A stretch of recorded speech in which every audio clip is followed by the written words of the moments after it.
দর্শক, অবশেষে দুর্গাপূজা উপলক্ষে ভারতে ইলিশ রপ্তানি হচ্ছে। রপ্তানি নিয়ে বাজারে ক্রেতা ও বিক্রেতাদের মিশ্র প্রতিক্রিয়া জানিয়েছেন। এদিকে প্রথমে রপ্তানির বিপক্ষে ছিলেন প্রাণী সম্পদ উপদেষ্টা ফরিদ আক্তার। এখন তা মেনে নিয়ে বলছেন এটি বাণিজ্য মন্ত্রণালয়ের উদ্যোগ। তিনি আরও বলছেন, রপ্তানির প্রেক্ষিতে দেশের বাজারে ইলিশের দাম কারসাজি হলে ব্যবস্থা নেবে তার মন্ত্রণালয়। সব নিয়ে আমার সহকর্মী এবং একাত্তরের বিশেষ প্রতিবেদক অনুপদিকে তরুণের সাথে আমরা পর্যবেক্ষণ শুনবো। আমরা চলে যাচ্ছি তার কাছে। অনুপদিকে তরুণ, আপনাকে প্রথমে স্বাগত জানাচ্ছি এবং দারুণ একটি প্রতিবেদন দেখলাম আপনার ইলিশের বাজার যে অনুমতি সেটি নিয়ে, যেটি আমরা দেখলাম প্রতিবেদনে যে রপ্তানি নিয়ে আসলে দ্বিমত রয়েছে, ক্রেতা বিক্রেতাদের মিশ্র একটি প্রতিক্রিয়া দেখতে পাচ্ছি। এখানে আবার আমরা প্রাণী সম্পদ উপদেষ্টার যে মন্তব্য সেটি নিয়েও তিনি বাজার কারসাজি নিয়ে বেশ কিছু মন্তব্য তুলে ধরেছেন। তো সব মিলিয়ে আপনার পর্যবেক্ষণটা কি এই বিষয়টি নিয়ে?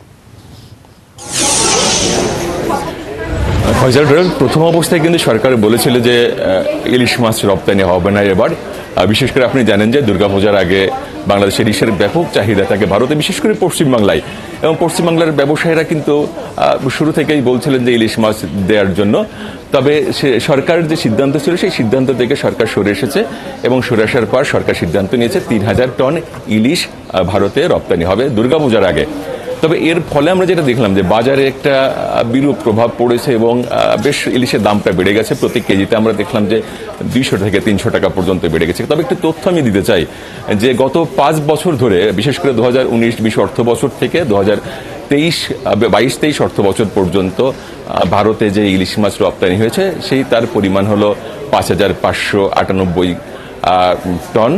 এবং এই রপ্তানি যে ইলিশ হয়েছে সেটা যদি আমি বাংলাদেশের ইলিশের যে উৎপাদন বা আহরণ সেই হিসাবটা আমি যদি করি, খুবই কম, এবং সেটা দেখলাম 0.19%। এবং যদি আপনি ৩,০০০ টন, যদি ৫ বছরে আমরা যেটা দেখলাম যে ৫ বছরে ইলিশের যেটা রপ্তানি হয়েছে ৫,৫৯৮ টন, সেখানে এক বছরই এবারেও প্রায় অর্ধেকের বেশি ৩,০০০ টন ইলিশ রপ্তানি হবে।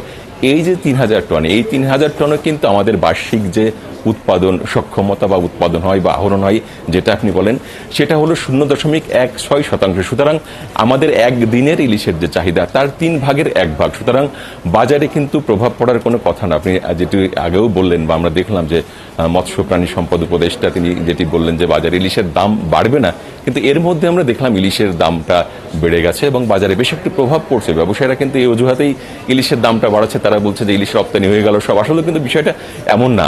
আরেকটা বিষয়, রপ্তানিটা একেবারেই খারাপ বিষয়টা এমন না। রপ্তানি হলে কি হয়, বিশেষ করে ইলিশের দাম যারা আহরণ করে তারা একটু দাম পায়, কিন্তু এই সুযোগে যেন দেশের যারা ক্রেতা, বিশেষ করে আপামর ক্রেতা এখন পর্যন্ত ইলিশ মাছ কিনে খেতে পারে না, তারা যেন ইলিশ মাছ কিনে খেতে পারে সেই বিষয়টা কিন্তু নিশ্চিত হতে হবে। আরেকটি বিষয় যে প্রচুর পরিমাণে ইলিশ আপনি জানেন কিনা সীমান্ত এলাকা দিয়ে ভারতে প্রতি বছরই বা সারা বছরই পাচার করা হয়। সেই পাচারটা যদি বন্ধ করা হয়, সেটা যদি বৈধ পথে পাঠানো হয়।